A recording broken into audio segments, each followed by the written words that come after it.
Hello, and welcome to our fourth webinar and our first in a few months. My name is Ed Whittingham, and I'm joined by my webinar co-hosts, Sara Hastings-Simon and David Keefe. We're all happy to be back. Three quick items of housekeeping before we dive right in. We've got a new webpage, energyversusclimate.substack.com, energyvsclimate.substack.com. Be sure to check us out. We also have a podcast version of the webinar. All previous webinars are available in podcast format at energyversusclimate.substack.com. And look for a link to a podcast version of today's webinar on September 16th. And as you can tell, or as you've seen, we've got a new name, Energy versus Climate. That's a new name, not without some controversy. But Sara, can you explain the rationale for the new name? Yes. Well, aside from trying to follow the best practices of something small enough to fit into our little logo there in our podcast, we were actually excited about the name because we think it kind of encompasses this idea of how the need to address climate is going to change our energy systems and what happens when those two things collide. And in particular, I think came out of a conversation that we've been having about the need to kind of push back on some of the happy talk around, how Alberta is going to weather this change, right? This idea that on the one hand, we need to make space in that conversation and acknowledge, where we come from as a province and what the natural resource sectors have brought us, and that we need to ensure that the outcomes for everybody within the province are going to be positive, but that's not the same thing as, saying that there aren't going to be any shifts in the economy and that there are really real trade-offs that are not being recognized. And sometimes when people are calling for that, that dialogue or that more productive dialogue, it's turning into too much of, well, let's just kind of keep everything going as it was and make some tweaks around the edges. So I think we're going to spend a lot of time, looking into that question. Great. Thanks, Sara, and thanks for all your comments. And if you have any kind of comments on what we say or on the webinar series or the podcast, feel free to email energyvsclimate@gmail.com. Okay, let's get into today's topic. Last week, hopefully you would have seen that the three of us decided to publish an op-ed in the Globe and Mail in the lead up to returning to air. And our guiding question was, our new finance minister, our federal finance minister, Chrystia Freeland, wants to build back better. As Albertans, we want to build Alberta back better. And what does this mean for the main driver of our economy? What does it mean for the oil sector? Our op-ed clearly touched a nerve. Last time I checked, we were up at over 800 comments, reader comments. And at the time, that was 5 times more than any other op-ed on the Globe site. So today, what we'd like to do is tackle some of the points that we raised in the op-ed and also raise some of the feedback that we received either individually or also through the comments section of that Globe page. So a few reminders. We will chat about, we'll chat amongst ourselves around the op-ed until about 12:35 Mountain, 2:35 Eastern. And then we look forward to fielding your questions, including live questions for the rest of the time. You can send in your questions via the Q&A box throughout the webinar. Please don't use the raised hand function or don't use the chat box. Use the Q&A box. And if you like, you can also upvote someone else's question. While we'll be looking for live questioners, we are recording here, so no one is under any obligation to actually pose a question live. You can just say, put it in writing, or again, upvote someone else's question. And we have returning with us, Mika McFarlane. So Mika, you'll remember from hopefully our first 3 webinars. He's going to screen the questions for us, try to group them, and also look for live questioners. Okay, I think I've captured it. So let's dive into the first question for today, and it's a simple one. Why did we write this op-ed, and why did it touch a nerve? David, over to you. I guess I'm worried that there's an obvious, easy choice here, that the federal government wants to do something about climate, and it wants to find a way to reach out to Alberta. Liberals would like to get votes in Alberta if they ever could. And the natural thing to do is to put a bunch of money into technologies and policies that will reduce oil patch emissions. And the oil patch has been talking about this forever, about how they can become greener. And so there seems like a natural fit between what many in the Alberta oil patch want and the feds want that goes in that direction. And yet I really question whether that's the right thing for Albertans, for the next generation of Albertans. I think we're going to be producing oil in this province, oil and gas, for a long, long time. But I think the idea that we can somehow transition to carbon neutral or green oil strikes me as highly unlikely. And we're better to think about the core things we have, the education, the entrepreneurial nature, the businesses here, the combination of blue and white collar workforce, and think, what can we do that produces really big value-added jobs for the future? And that might not be oil. And so my goal was to kind of push people off the default assumption, because we might not actually want to put any money, in my view, into trying to green the oil patch. Great, and we'll unpack that further, but Sara, what's your take on the op-ed and the nerve that it touched? I think the a lot of what I said earlier about our name kind of encompasses it. To me, another reason that it's important to talk about this now is that I do think that we've reached sort of a turning point or an inflection point in that the demand for oil, is changing somehow. We can argue when exactly it will peak. And so while, you and I have been parts of organizations that previously had said we need to think about how we reduce the environmental footprint of our oil production, I think that it's time to really change that conversation, and that we risk to kind of continue along with that message, just kind of hanging there and getting still a lot more focus than it deserves.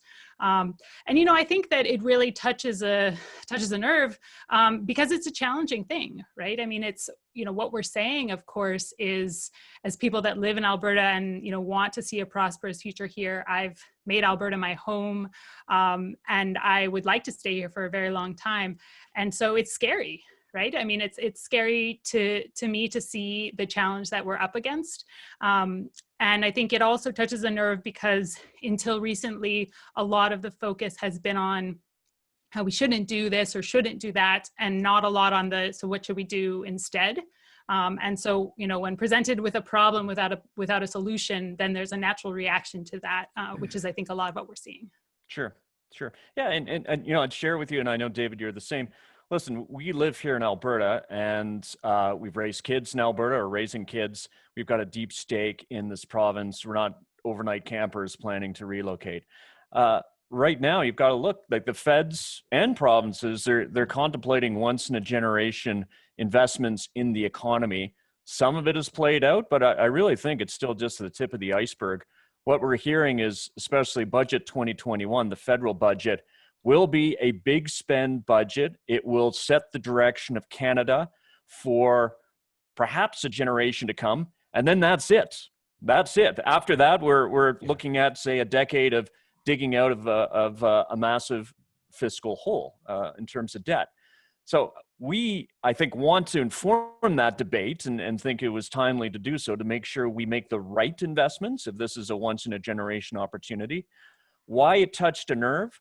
Well, our last guest, Peter Terzakian, I thought he put it well when he talks about the three stages of, people were disruption, and then denial, and then transition. We're in the early stages of transition, but you still have a lot of people caught up in denial around a lot of issues. And I think they're in denial because partly they're hurting. There's an Angus Reid poll that came out just today that shows exactly that. Albertans are the most pessimistic in the country when it comes to their financial outlook. So in doing this, it's easy if people look at it and they're hurting, they've lost jobs or career engineers and they haven't worked for a while, to say, well, look at these two eggheads, two of them physicists, and one guy who was resigned from the board of the AER, they're telling us what to do. There could be a negative, very visceral reaction. So not surprised, not the first time. Okay, so let's now move on to our first audience poll. If we can cue it up. Wonderful. So let's talk about this notion, because one of the big areas of pushback that we received to our op-ed was saying that peak oil is near. So is peak oil near? Let's hear what you think. Peak oil before 2030, or global oil production will peak before 2030, before 2050, it'll peak before 2100, or already peaked. Now, would like to hear, would like to unpack this a bit more. What we said in our op-ed is that peak oil is near, not because of scarcity, but because demand is slowing. And the general theme of feedback that we received from amongst those 800 comments plus others is peak oil is not imminent, demand is going to continue to grow, oil is going to be around for a long time to come, COVID is a blip, and you three are idiots to think otherwise. So let's hear from Sara, then let's peek at the poll results. Let's hear from David, and we'll take it from there. So I'll start with a COVID piece, right? So, and I remember what feels like ages ago when I think I had our first webinar and we were talking a bit about the impact of COVID on long-term demand. To be clear, I don't think any of us are saying that the impact of staying home and sitting in our houses and the demand drops that we've seen associated with that are going to be permanent, right? It's clear that demand is trending back upwards as we start getting out and doing more. But really the question to me is, what are the structural changes that were underway already, and how might those be accelerated by the pandemic? So things like working from home, things like reduced work travel, things like the green stimulus spending that's happening already in the EU in a major way, and we're going to see play out elsewhere.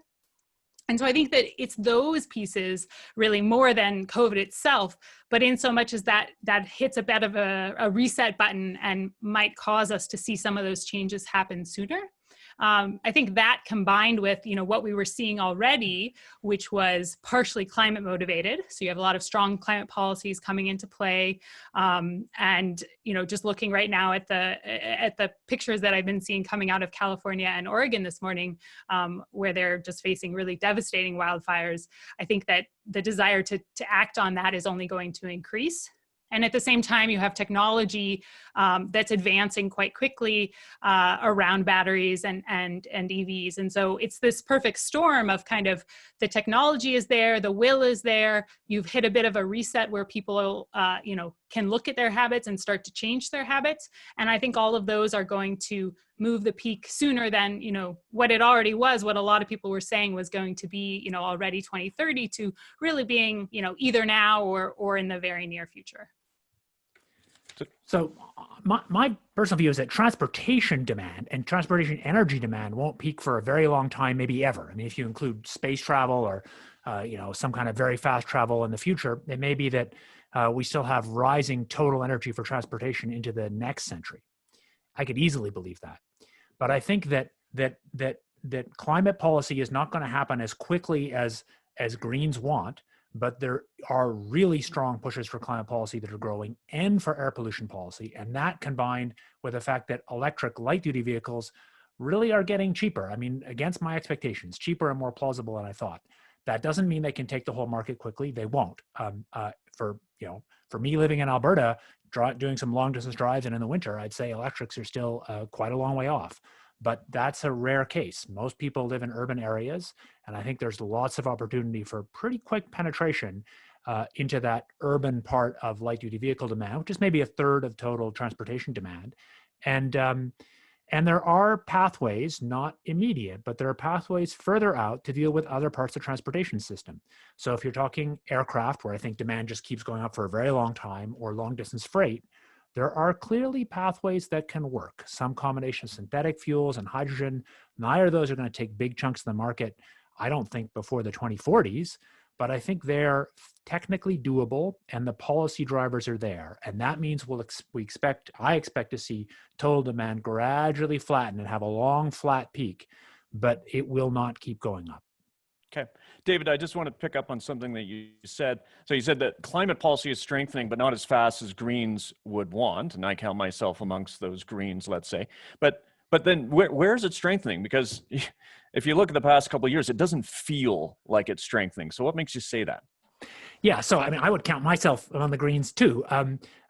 So I think what you're seeing is this bottom-up measured by polling, measured by action in the streets, measured by the kind of symbolic stuff like Fridays for the Future and Greta has done, you're seeing that pressure move up into the investment and policy community. So what you're not seeing much yet, and a critic would say, is much in the way of major new legal initiatives, say in the EU, US, or China. But what you are seeing is debate among elites in the US Senate, even under Trump, or in China or in EU, and polling in those countries clearly shows significantly stronger appetite for climate action.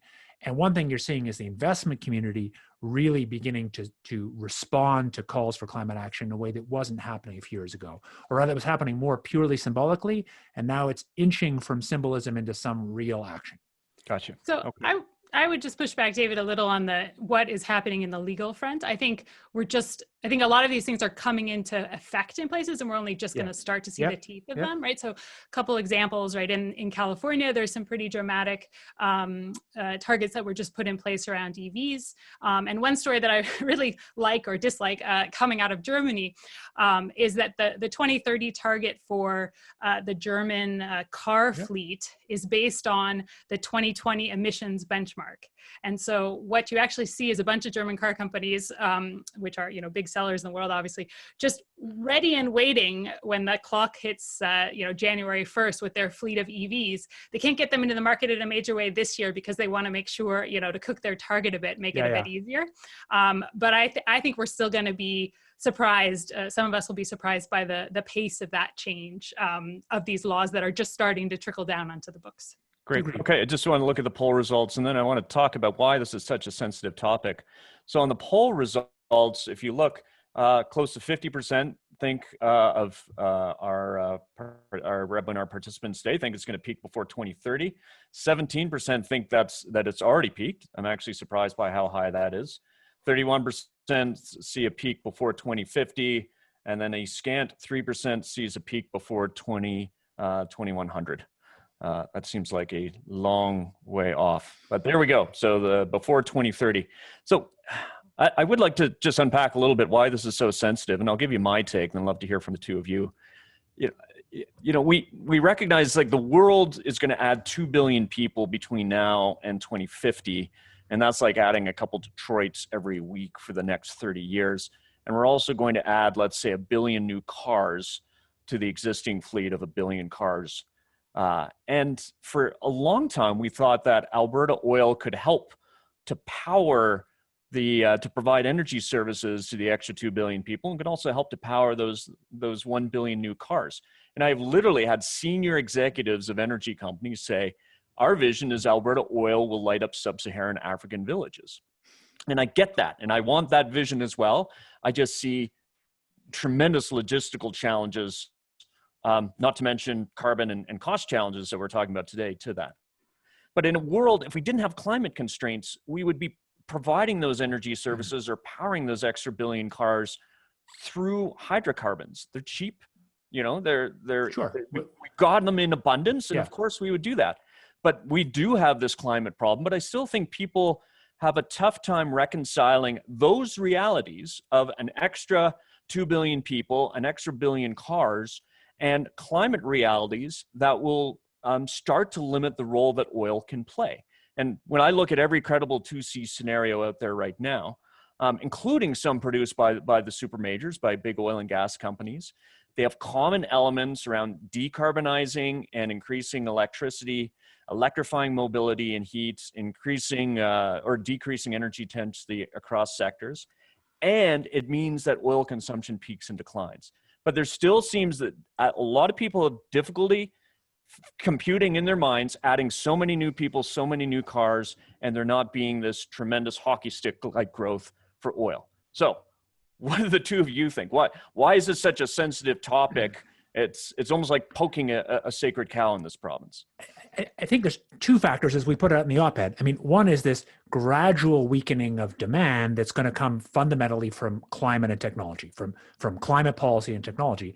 But the other one is tight oil becoming more global. So there being more options for oil. And we had some people push back saying we didn't know the difference between light and heavy oil, or, helped to build refinery models. I mean, yes, we know the difference. We just didn't talk about it in a short op-ed. But I think at the large scale, when you allow for refineries to change, those things do compete in a roughly liquid market.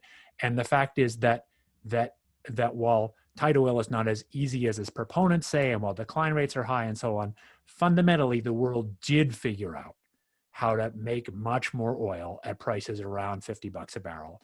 And there's no reason to think that figuring out won't extend to other basins.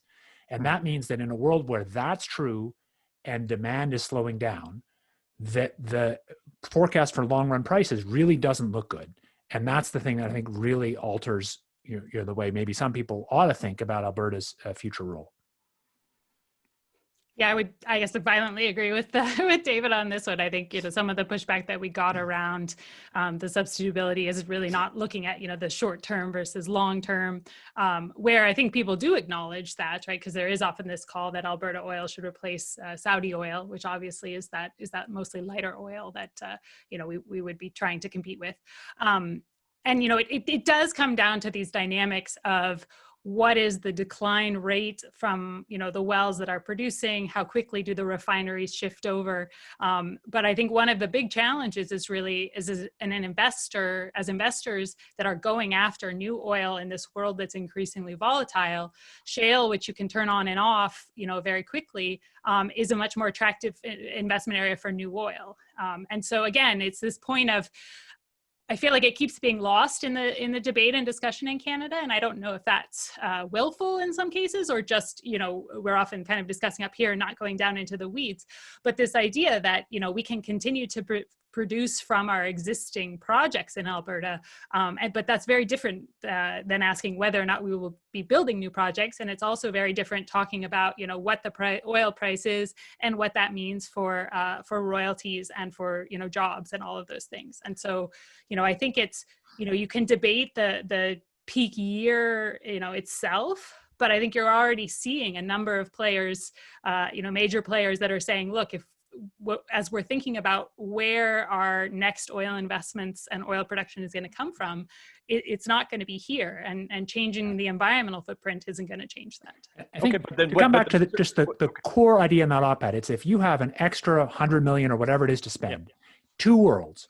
One world, you spend that money to somewhat reduce the upstream environmental footprint of oil from Alberta, carbon footprint particularly.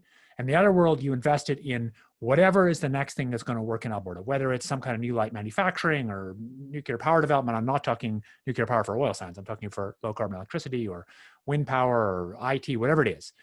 I would say that money invested to make the marginal upstream carbon emissions a little bit lower doesn't change the fundamentals. It doesn't change the fact that we're not going to have the big investment flows that drive the high value jobs here. Whereas money spent to really help transition the economy to something new, of course, there's lots of examples of wasting that money, but there's a chance it really could build something new that helps to build a vibrant economy for the future. And so that's why my view is don't spend it on trying to make the upstream oil a little bit lower carbon. So does that mean, David, zero investment in trying to reduce emissions in upstream oil production across all sources of oil in Canada?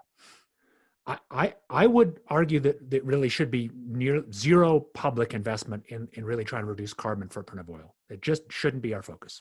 Okay. We should, So you said, though, off the top, we're going to continue producing oil in this province for decades. And we know that even with peak and decline, we're still going to be looking for 50 million barrels of new production per day, given decline rates. So I guess what I'm trying to figure out, and I say this and try to get our perspective out. What is the role of Alberta oil in a market that has peaked and is starting to decline and prices are starting to soften, but you still have these decline rates? You still have to go out and find 50 million barrels per day of new oil to replace depleting reserves. Well, maybe the world does, but does Alberta? So Alberta is very, very heavily oil dependent economy. And maybe the answer is we need to start transitioning now. We need to start taking all those, we have a great education system, both K through 12 and university system. We have SATA and NATE, these strong blue collar places. We need to start saying, how can we get, what jobs can those people do and develop jobs that aren't oil? Okay. So let's just take a pause for a second, because now we're talking to The next topic we want to talk about, which is public investments in the oil and gas economy, or specifically oil. So let's go to our poll. So Mika, if you can queue up our next poll, which is, here we go. Investment in oil patch emissions reductions. Should we continue to invest significant public money, and for example, 100 million a year, into emissions reductions technologies in the oil industry? Okay, we've heard from David. Sarah, what do you think? So I get to unpack the 5 paragraphs I tried to put in. You guys rightly cut out of the op-ed. So I've been waiting for weeks for this. So my answer is a little bit, it depends. But the key question I would put back to that is, what is the goal of that investment, right? And so I think there's maybe 3 or 4 different reasons you might want to invest money into cutting emissions in the oil sector. So, I mean, one of them, which is the one that keeps being put forward, is to, to ensure that Alberta produces the last barrel and to enable us to grow oil production. And I think that is the one that clearly, that's a goal that is not worth investing public money towards, because the prize there is shrinking.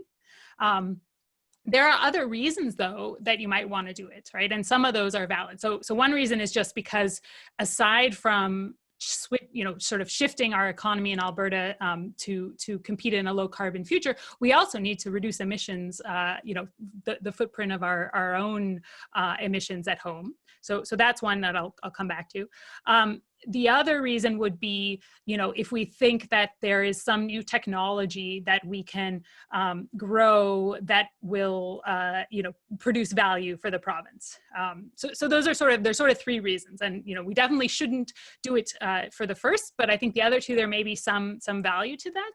And then you have to kind of look and double click on each of those things, right? So when you talk about to reduce emissions, are there, we have a price on carbon. In principle, if there is a cost-efficient emissions reduction opportunity within the oil sands, then the company should pursue it, because they are leaving, $30 to $50 on the table if they don't. Now, I actually believe that there are lots of barriers to going after efficiency projects. There might be an internal rate of return that oil companies are looking for that are higher. There might be a risk to production, either real or perceived. So I do think it makes sense to use public policy instruments to address that. Whether or not, and probably the bluntest instrument there would just be, cash invested. So that may not be the answer. It may be, being a bit smarter about setting up loans at least, or, enabling third-party financing, some kinds of investments that can go into making these cost-efficient energy efficiency measures. If we see them as a jobs program, that might be an opportunity for the federal government or provincial government to directly employ people to do this, right? So I think it's worth kind of looking into that, but very much not in the way of handing over a bag of cash to the industry to pursue that. And then the other one, which gets a lot of attention, is this idea that when we have new technologies, we need public investment to get them going. I'm obviously a big proponent of that point of view. And I think that we have to walk a very fine line here, right? It is very true that many of the things that we are going to be good at in the future are going to be related to the skills and industries that we have today. But at the same time, there's going to be this incredible pull to develop technologies that are serving the business needs of the companies and industries that are here today. And so, how to walk that line, I do worry that lately, and well, I mean, you just look at the massive amounts that had gone into CCS versus sort of everything else that Alberta did on investments over the past decade. We tend to fall too close on that spending on the incumbents versus towards the future. Correct. And just you mentioned CCS, so I'd love to get all of us to comment on CCS specific. So I actually see CCS as worthy of public investment, but it depends on the mechanism. I actually don't think we should do what we did 10, 12 years ago, which was shower a bunch of cash on specific projects, because we did that. And what did we get out of it? We got some projects. We got the Alberta Carbon Trunk Line. You got the Shell Quest project. Weyburn has benefited from some public investment. But other than that, CCS progress slowed. And why CCS is important is I think all pathways to net zero in Canada pass somehow through accelerating the deployment of carbon capture technologies. But there are non-subsidy instruments that we can use. One of the things I'm particularly bullish on is a Section 45Q tax credit equivalent for Canada, which I've been part of, full disclosure, part of an initiative trying to get traction around that idea in the lead up to budget 2021. And if we were to, through that tax credit, essentially forego $1.5 billion in tax revenue over 10 years, so over 10 years, not 1 year, and we throw around billions these days like it's chump change. If we do that over 10 years, then we would have $5.5 billion in economic activity, and not just in the oil and gas sector. Yes, the oil and gas sector could use CCS in some places, I don't think in the oil sands, but in some instances to drive down emissions. But it would really work using that technology that has been proven by oil and gas projects like Quest, and we can apply them to steel and cement, for example, and other industrial sectors. So that I see as worthy public investment.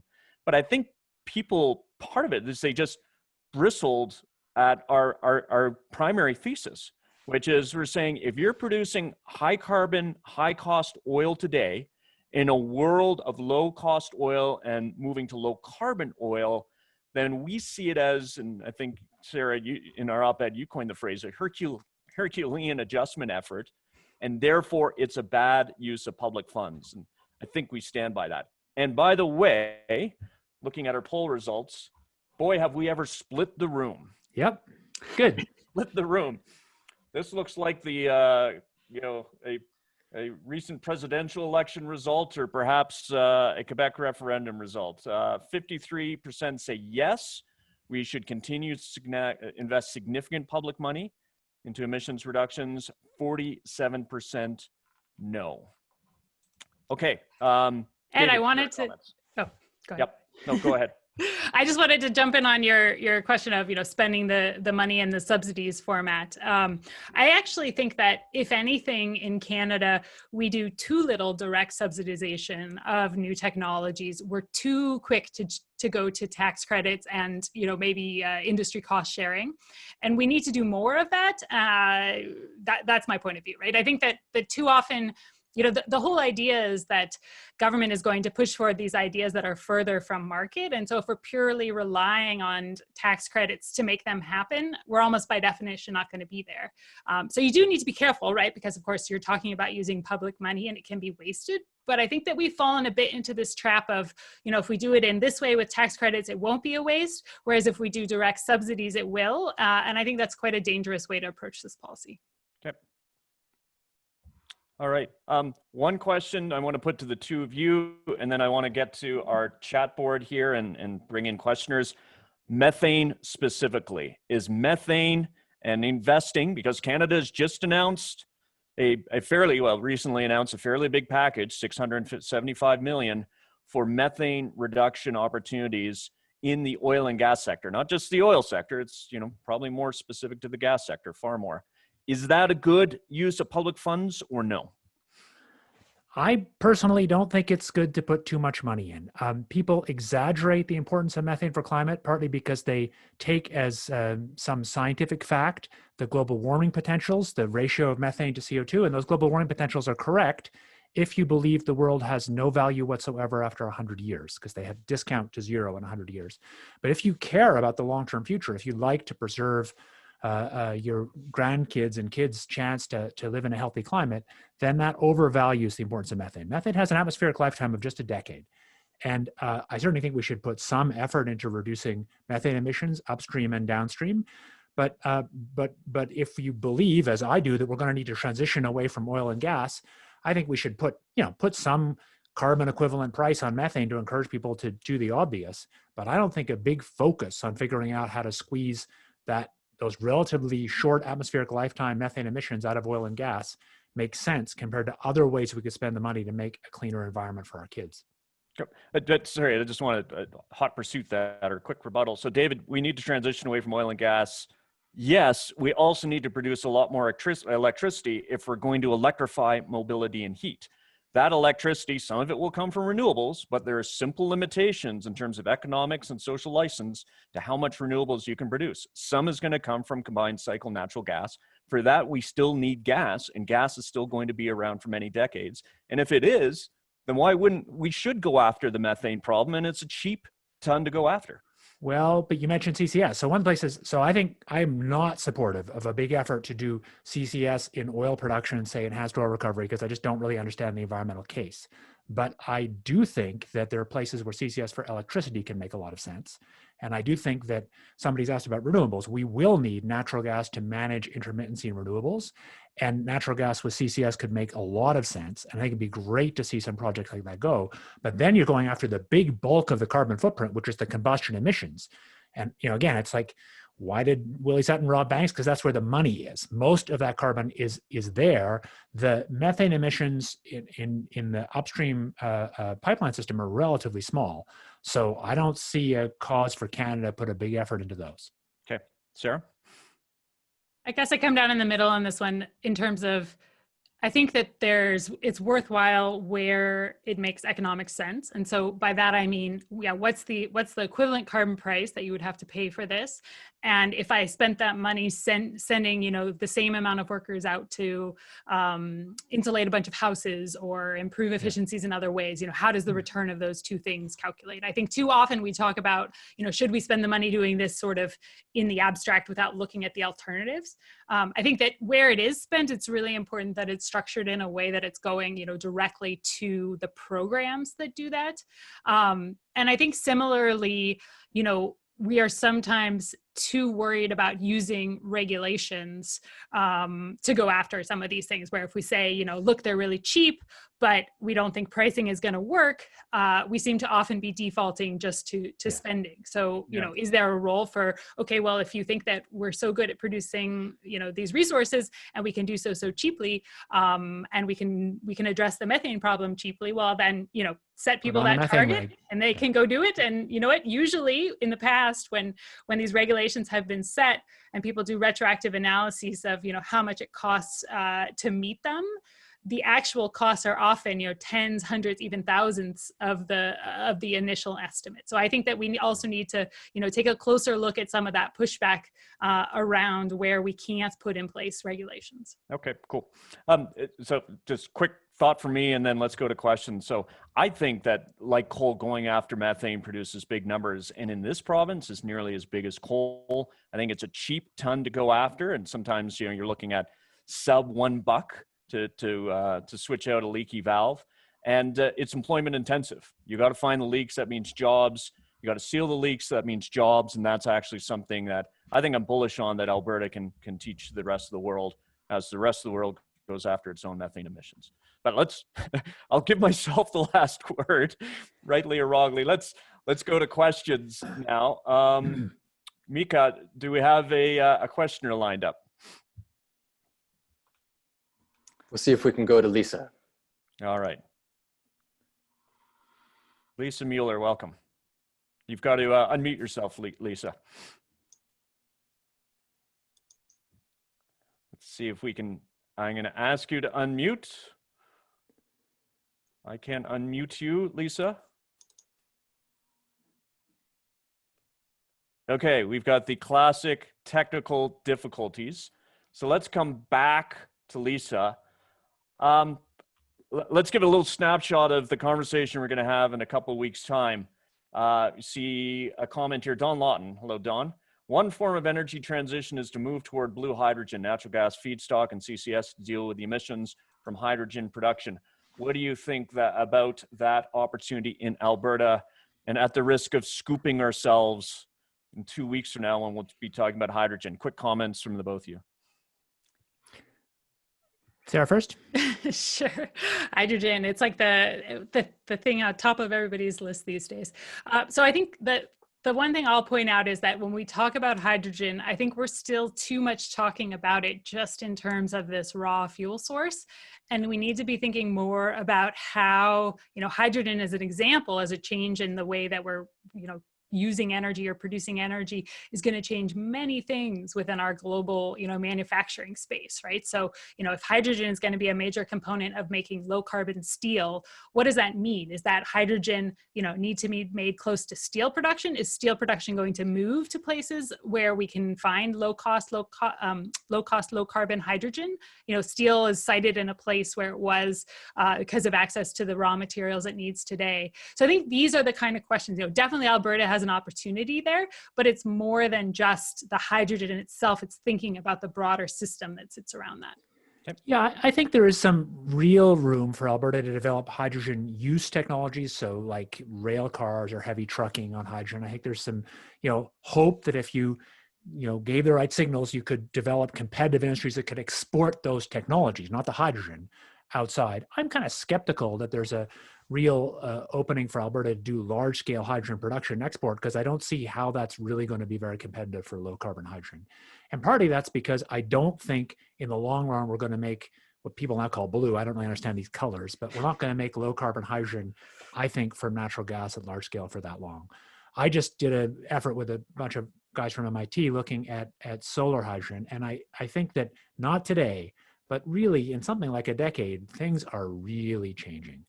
So you can now buy large-scale electrolysis systems at under $500 a kW. In fact, I was talking to a big investor who's doing a few $1 billion of project finance, and they're getting quotes that are more like 300. And you can do solar farms at under 500 as well. You put those numbers together, and you start to make hydrogen, which according to this analysis we just did with the MIT Energy Group, you can start to beat CCS hydrogen in a decade. And after that, it just keeps getting better. So I think that the idea to go to do really large scale natural gas CCS hydrogen, I don't really see. I see that as a stepping stone to develop the use technologies, which you can hope there be an export case for. Yeah, it's interesting, David. I recently saw an article that came through in Bloomberg New Energy Finance, and it said, hey, everyone, hydrogen is going to be cost competitive with fossil fuels by 2040. I'm like, that's great. Dilithium crystals will be cost competitive with fossil fuels by 2040. That's not a bold claim. But I think, so green hydrogen, I don't know in Canada. And I'm seeing projects coming out in the Middle East where you have optimal solar resources, maybe. In Canada, I'm not sure. No, I don't think it happens in Canada. Green. Okay. No, great. But blue hydrogen, I think we've got some of the cheapest blue hydrogen that's on the face of the earth, stemming from the industrial heartland, northeast of Edmonton. Couple challenges there. One is, and we got to get away from the colors, by the way. Gray, black, blue, green. I think we just need to, and apparently the feds will do this. They'll just talk about carbon intensity. But the problem with hydrogen is if you try to sell it outside of this province, like it is a sexy fuel source right now, people look at it and say, oh, blue hydrogen, you need carbon capture? Oh, well, that was a failure to launch. So you're selling me on carbon capture while you're also selling me on hydrogen fuel cells. I remember the Ballard days from 2005, and gee, that didn't take off the way you'd sold it to me before. So I'm excited by it, but there is a tremendous amount of skepticism outside of our very technology geeky wonkish circles, I think, when it comes to hydrogen. And inside too, to be clear. Yeah, okay. Yeah. Okay. Yeah, I mean, the thing that I can't quite wrap my head around is why we think it has to be the fuel itself as where the value will sit, right? I feel like we're coming at this very much with these blinders on of, okay, oil has been the thing that's been where the value has been within the transportation value chain. And now we're sort of looking at hydrogen as like, well, it looks a little bit similar to oil in a number of ways. So therefore that's where the value in, the future transportation or whatever it is, value chain is going. And I think that's missing that bigger picture of, the oil was valuable, not because of its, because of its physical qualities, but the price was determined by, the supply and demand. And so to your point, David, if we think there is a world with, a lot of supply and we're able to then keep just driving those costs down, then I think we need to be really careful in looking at Alberta's future with these narrow blinders of it has to look like the past, which is not to say that there might not be, resources that are valuable, but I just think that, we always need to check ourselves when we're sort of falling down into that pathway of thinking. Hydrogen's a bad fuel in lots of ways. It has a low heating value, hard to compress, long distance transport's relatively energy and capital expensive. So I think you really got to think about where is this world where we're exporting massive amounts. I think the issue is to think about technologies and products. So can Canada export more products like primary metals or whatever that are made with a lower carbon footprint in a world where that matters? Yeah, I think that's possible. Or can we develop technologies like hydrogen-driven freight trains or heavy freight that we've developed here through local incentives, where then we get companies that are the technology companies that can sell globally? I think there's a case for that, but not, in my mind, such a case for this kind of large-scale export. The idea that we transition our natural gas and our oil sands resources to making hydrogen, I think that's a less likely than dilithium crystals. Fair enough. Okay, we couldn't figure out the technological issue with Lisa, so we're going to read out her question. Apologies to Lisa. Renewables need time to develop, and we will inflict incredible hardship by not allowing market forces to govern how fast we switch energy sources. The examples of California grid instability show that we are not there yet. Why wouldn't we let the market play out in its own time? Well, I love this. I mean, so first of all, of course, it's right that renewables aren't as easy as the advocates say, and that there are issues of grid stability and batteries aren't ready for prime time. Yes. But the idea that we should just let markets play out is equivalent to saying you just are valuing the climate risk at zero. And it's important to say that in none of the large technologies, we just let markets play out. So think of big environmental problems humans had really solved, from sewage in streets to air and water pollution. Those are things where we made enormous progress throughout not just the rich world, but now much of the poor world. In none of those cases did we just let markets play out. Government regulation played a central role.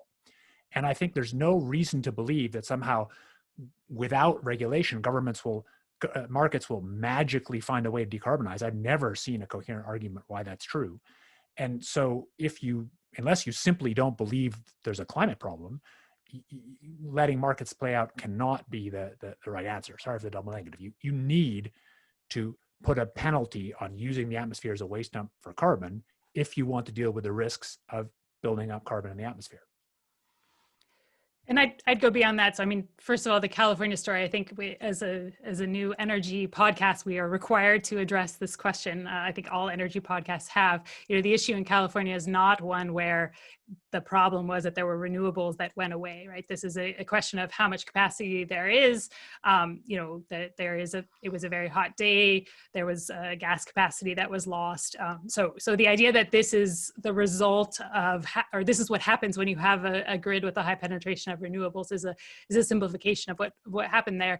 But I also, I mean, I would just add, I guess, to what David is saying, in that this idea that we have these perfect markets is really a fallacy, right? And so the idea that if what government did was, do nothing and let things compete directly as they do today, that would be the even playing field, is really not where we're sitting, right? In terms of all kinds of, the existence of a bunch of infrastructure for one solution versus another, or the preferences of a set of investors who know more about a set of technologies versus another as well, too. So I think we have to be careful when, what we mean about letting markets play out, and just acknowledge that there isn't really, markets exist as a construct as they're constructed by governments. Sure. Yeah, I'm sorry, at the risk of a pile on, Lisa, apologies in advance. But you raise a good point about California. As Sara says, in Alberta, and I work to help to deploy renewables technology, specifically solar. In Alberta, we do have to pay attention to what's called the duck curve, is when you get too much solar on the grid at once, what it means for grid stability, but also importantly, what it means for prices. And that duck curve kicks in pretty quickly here in Alberta. So we absolutely need to be cognizant of that. Not much to add on the markets or letting market forces play out. What we can do is, and as governments are doing, use market-based instruments, public policy instruments, to give real incentives to producers and consumers of fuel to reduce their emissions. And we can find, if you look at the Clean Fuel Standard, we could spend an entire show on it. It's a low carbon fuel standard along the lines of BC and California. It does that. And if you look at what California has done now 10 years in, it's successfully coupled emissions reductions with industrial development policy. And I was in Ottawa, saw a California Area Resources Board bureaucrat give a presentation about the mechanisms of it. At the end, he had 2 slides of logos that came out of California's LCFS of new companies and new technologies that are now selling technologies around the world. So I think we can use those market-based instruments to both reduce emissions, carbon intensity, and do industrial development as well. So that was longer than I wanted it to. Let's get a live question. Let's get a live question. So Mika, over to you and Aaron Cosby. Okay, throwing it to Aaron now. Welcome, Aaron. I think I'm successfully unmuted. You Yes. Yes, I'm you sorry to take us away from the industrial policy questions, which are my real love. But at the base of it, the questions about the future demand for Alberta's oil inform those questions anyway. So going back to the questions of peak demand, we discussed the the competition for oil in evolving technologies like electric vehicles and their dissemination. Sara discussed the long-term structural changes that might come about as a result of the pandemic in terms of workplace tendencies and air travel. But we didn't discuss demand for plastic, which, if you look at the projections by IEA and by scenarios like BP, the demand for plastic, the growth in the demand for plastic, driven by population growth and affluence growth in China, India, other emerging economies, is the one thing that's keeping growth of oil demand alive out to 2040. So that for me is a really live question. Although the other ones are very interesting and salient, we need to talk about plastics as well if we really want to understand the future of demand for Canadian oil. Good question. Aaron, Sara, David, who wants to tackle it first? I can jump in. So, I mean, I definitely agree. I think plastic has been sort of the great answer to decline in demand for transportation fuels. But I think that you're going to see a very similar story play out there, where you have the pressures to, deal with plastic pollution coming from many countries that have, put in place bans on single-use plastic bags, and others coming to force with the technology for replacements and also improved recycling and circularity. And so when you have, somebody like a Unilever taking big steps to talk about reducing their use of virgin plastic, I think these forecasts with demand growth are kind of ambitious, let's say. Although you have seen, I think it was earlier this week or last week, there was an interesting and a little scary story coming out of the US around the kind of some trade negotiations that were kind of clearly tied to trying to increase the demand for plastic, basically. So I think that, certainly there's going to be a fight over this. And you saw that, some folks were using, especially at the beginning of this pandemic when there was more uncertainty around the safety of reusable goods to kind of push this idea that we need more of these single-use plastics. But I think they're meeting some pretty strong resistance.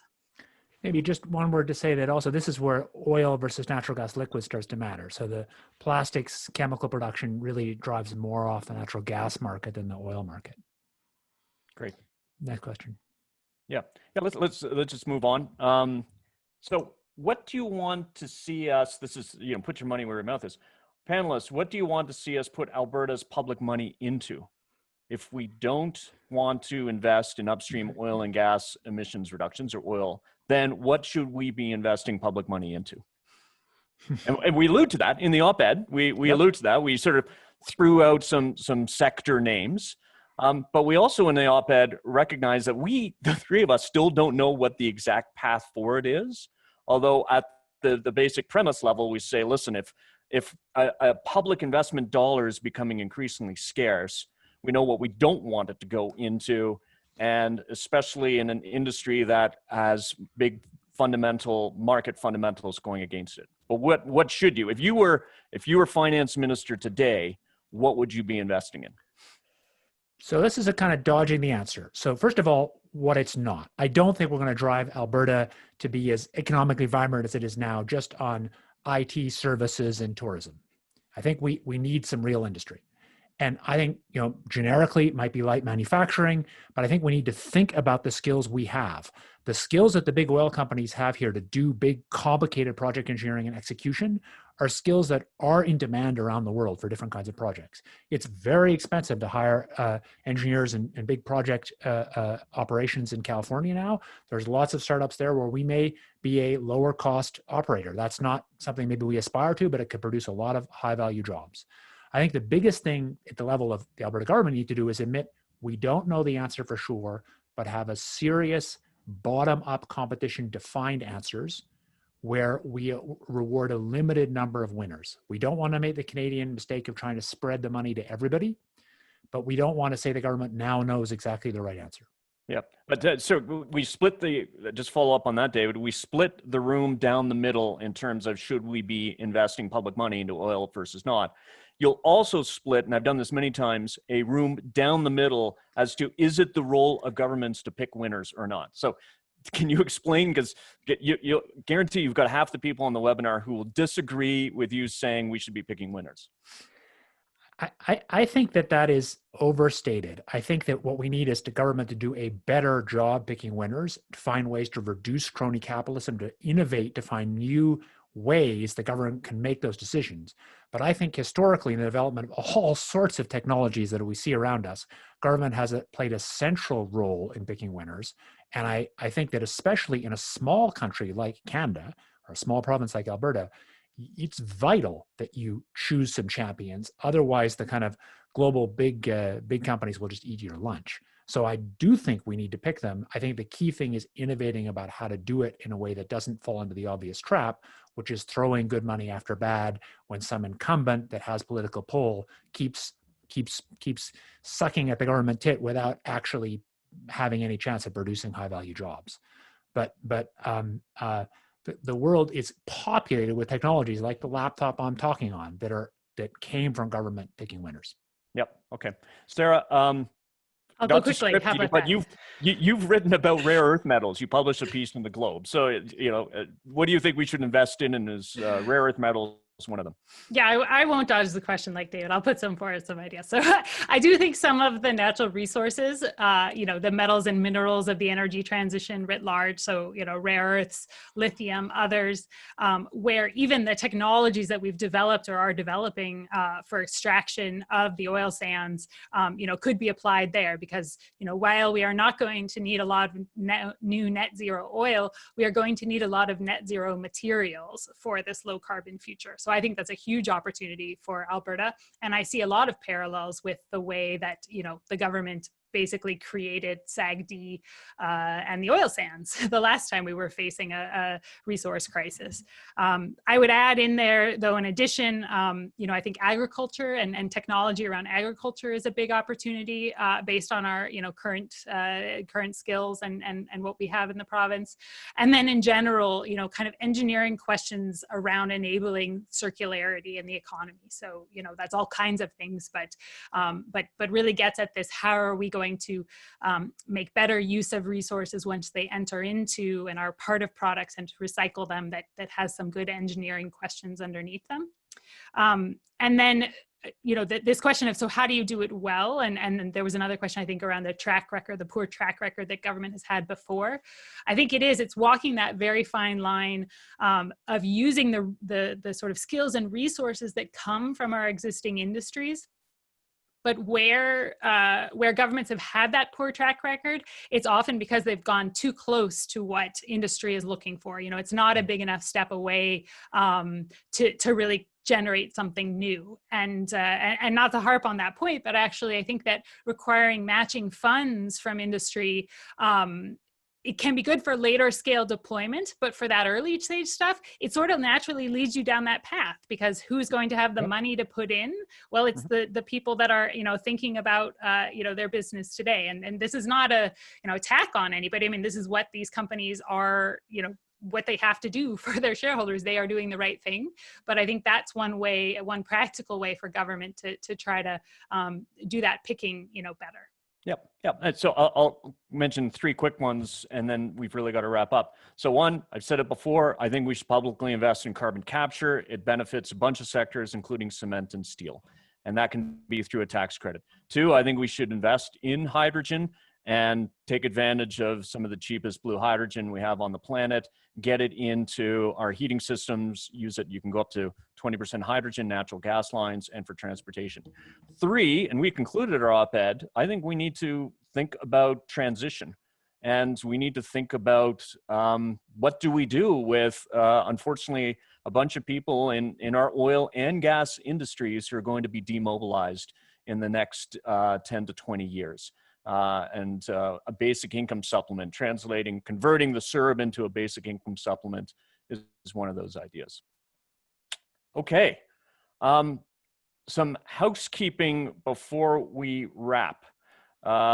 We need to do, let's see, I'm looking at my notes here. Okay, first off, big thank you to our colleagues, Mika McFarlane, for helping us out, and Eva Voinijescu. I think I got the name right, Eva, sorry I didn't practice in advance. The two of them have been tremendously helpful in getting us back on the air, so thank you to you both.